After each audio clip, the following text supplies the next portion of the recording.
Buenas tardes, bienvenidos al informe semanal de mercados.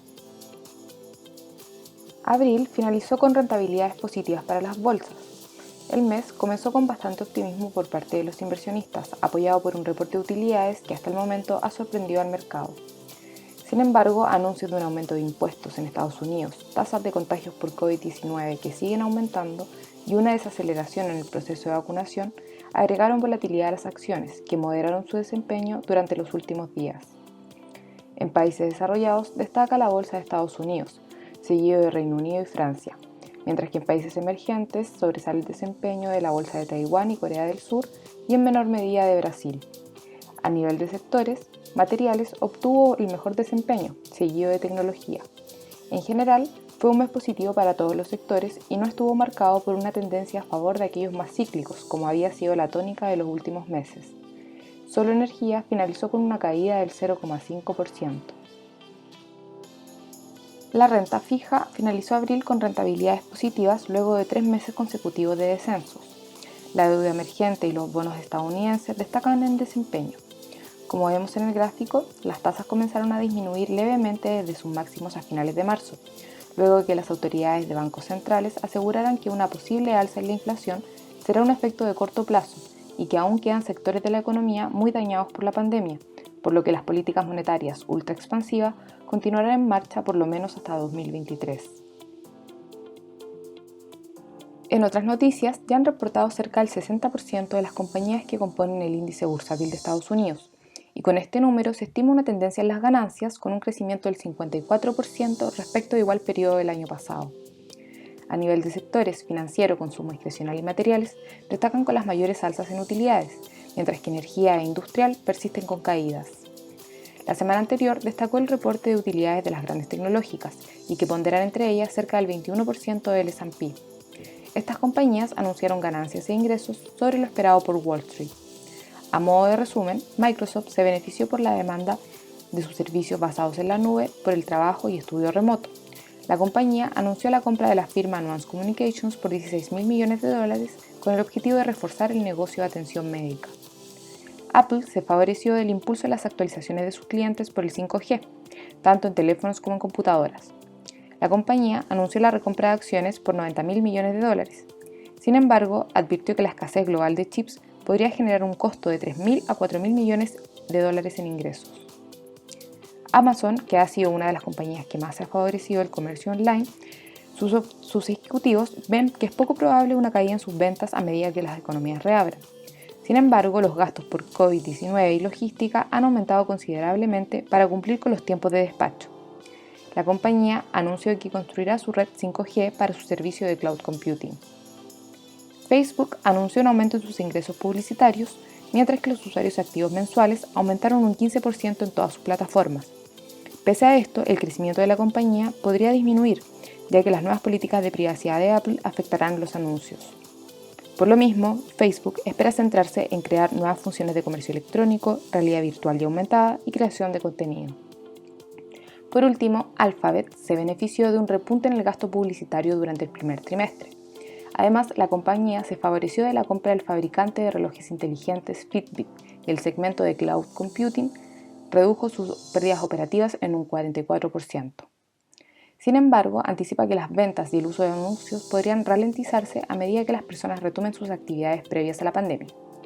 La compañía anunció una recompra de acciones por $50.000 millones.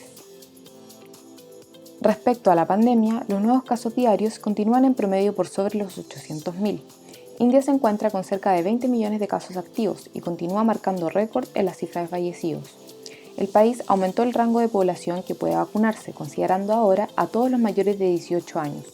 Aún así, el ritmo de vacunación ha sido muy lento, con unos 157 millones de dosis administradas hasta la fecha, y las autoridades de Nueva Delhi decidieron mantener el actual confinamiento por una semana más. En otros países, como en Estados Unidos, en Nueva York, el alcalde anunció la reapertura completa a partir del 1 de julio, debido a las altas cifras de vacunados. Con esto se busca recuperar la actividad económica hasta su máxima capacidad. Cerca de un 36% de la población ya se encuentra inmunizada y los casos han descendido sustancialmente, al igual que las hospitalizaciones. En otras regiones, la Comisión Europea propuso que los Estados miembros alivien las restricciones para los viajeros no esenciales de países con bajas tasas de contagio o que se encuentren completamente inmunizados hace 2 semanas o más con las vacunas de Pfizer, Moderna, AstraZeneca y Janssen. Sin embargo, esta es una decisión que debe ser tomada por cada país miembro del Consejo.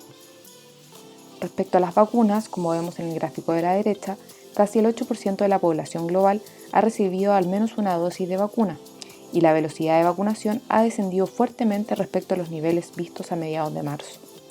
Es importante recalcar que la velocidad de inmunización es clave para retomar el crecimiento económico, y cualquier retraso en este proceso puede agravar aún más la situación actual. En Estados Unidos, la economía se expandió un 6,4% durante el primer trimestre. La cifra estuvo en línea con lo esperado y contribuyó positivamente por el consumo, que creció a su segunda mejor tasa desde el año 1960, seguido de la inversión y el gasto del gobierno. En otras noticias, la Reserva Federal mantuvo la tasa de interés en el rango del 0 al 0,25%. Según el comunicado de la entidad, la vacunación y el fuerte apoyo fiscal han impulsado la actividad económica y el empleo. Sin embargo, los sectores más afectados por la pandemia continúan débiles, por lo que la recuperación ha sido desigual y está lejos aún de ser completa. Respecto a la inflación, la Fed cree que está aumentado en gran parte por factores transitorios y que la pandemia continuará demarcando el futuro de la economía. Por el lado del gobierno, el presidente Joe Biden presentó el Plan de Familias estadounidense por 1,8 billones de dólares, destinados a seguridad social y al cuidado infantil, incentivando de esta forma la participación laboral de mujeres, garantizando educación gratuita, entre otros. El financiamiento será de $1 billón en gasto y 800.000 millones de dólares en créditos fiscales durante 10 años. Esto se compensaría con un alza de los impuestos a los ciudadanos que ganen más de $400.000, subiendo la tasa impositiva a la renta desde el 37% hasta el 39,6%. En otras regiones, el PIB de la zona euro se contrajo un 0,6% durante el primer trimestre.